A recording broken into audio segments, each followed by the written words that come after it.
దేశంలో రోజురోజుకి పెరిగిపోతున్న అవినీతికి, లంచగొట్టుతనానికి చాలా కారణాలే ఉన్నాయి. చరిత్ర పేజీలు తిరిగేసి చూస్తే మనకి చాలా విషయాలు తెలుస్తాయి.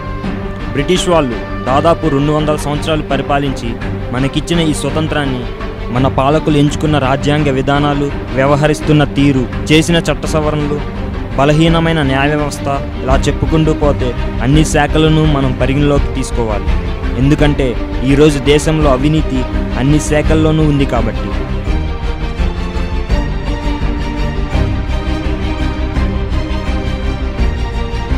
అసలు అవినీతి అంటే ఏంటి?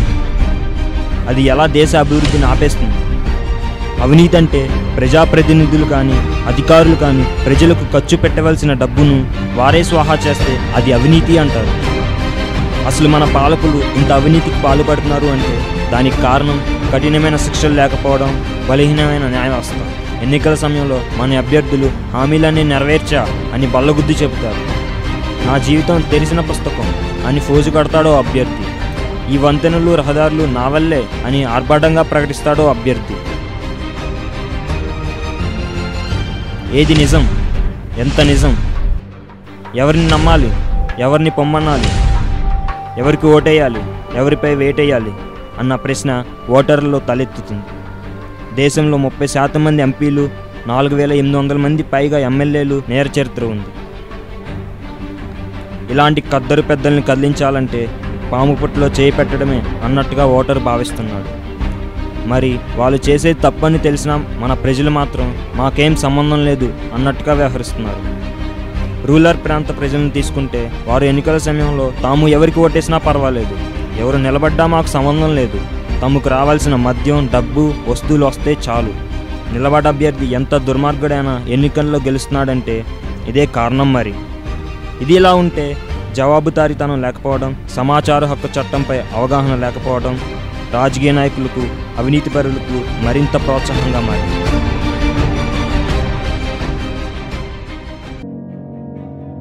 అసలు దేశంలో రోజురోజుకి పెరిగిపోతున్న ధరలు, నిరుద్యోగం, అవినీతి సమస్యలు ప్రజలకు పట్టవా? ఇవన్నీ వీరికి అర్థమయ్యేది ఎప్పుడు? గ్రామీణ ప్రజలైతే ఎన్నికల సమయంలో ఓటుకు నోటు ఇవ్వాలి అన్నది ఒక సాంప్రదాయంగా పాటిస్తున్నారు. ఇక మిగిలిన ప్రజలైతే మా పనులు మాకున్నాయి, ఓటు వేయడం అంత అవసరమా అన్నట్టుగా వ్యవహరిస్తున్నారు. కానీ ఈ ప్రజలకు తెలియాల్సింది ఏంటి అంటే వాళ్ళు కట్టిన పన్నుల రూపంలో వచ్చిన ఆదాయాన్ని, లేదా ప్రభుత్వం నడిపే సంస్థల నుండి వచ్చిన ఆదాయాన్ని ప్రభుత్వ ధనంగా బడ్జెట్ రూపంలో ఖర్చు పెడుతున్నారని. వాటిని సరిగ్గా ఖర్చు పెట్టకపోవడంతో ధరల పెరుగుదల, రూపాయి పతనం, పెట్రోల్ ధరల పెరుగుదల ఇవన్నీ వాళ్ళకి పట్టవా? వీటి గురించి వాళ్ళు ఆలోచించేది ఎప్పుడు అంటే వాడికి కావాల్సిన కూరగాయల రేట్లు, ఉల్లిపాయ రేట్లు పెరిగినప్పుడు, నిత్యావసర వస్తువులు లేదా పెట్రోల్ ధరలు పెరిగినప్పుడు మాత్రమే. దీన్ని తెలుసుకునే లోపలే దేశ ఆర్థిక స్థితి అల్లకల్లోలం అయిపోతుందని వాడికి తెలియదు. ఇలా ప్రజలు మాత్రమే తప్పు చేశారు అంటే సరికాదు. ఎందుకంటే చాలామంది ప్రజలు తాము నమ్మి ఓటు వేసిన పాలకులపై నమ్మకం పెట్టుకుని జీవితాన్ని సాగిస్తున్నారు. ఇక అధికారులైతే మమ్మల్ని అడిగేది ఎవరులే అన్న ధైర్యంతో లంచాలకు, అవినీతికి హద్దుపద్దు లేకుండా వ్యవహరిస్తున్నారు. కోట్లు ఖర్చు పెట్టి శంకర్ లాంటి వారు అవినీతి సారాంశంగా సినిమాలు తీస్తుంటే అవి అంతకు 3 వసూలు సాధిస్తున్నాయంటే మన దేశంలో అవినీతికి ఉన్న క్రేజ్ ఎలా ఉందో మీకే అర్థమవుతుంది. అవినీతి అంతం అనేది సామాన్య విషయం కాదు, అలా అని సాధ్యం కాని విషయమూ కాదు.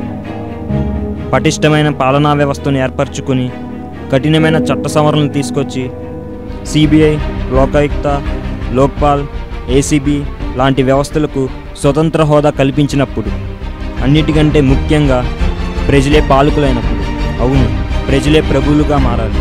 అప్పుడు తప్ప మనం ఈ అవినీతి భూతాన్ని పూర్తిగా నాశనం చేయలేము. ఆటగాళ్ళు కాదు మారాల్సింది, ఆట నియమాలు మారాలి. మెరుగైన సమాజం కోసం ప్రతి పౌరుడు పోరాడక తప్పదు. Let's do it.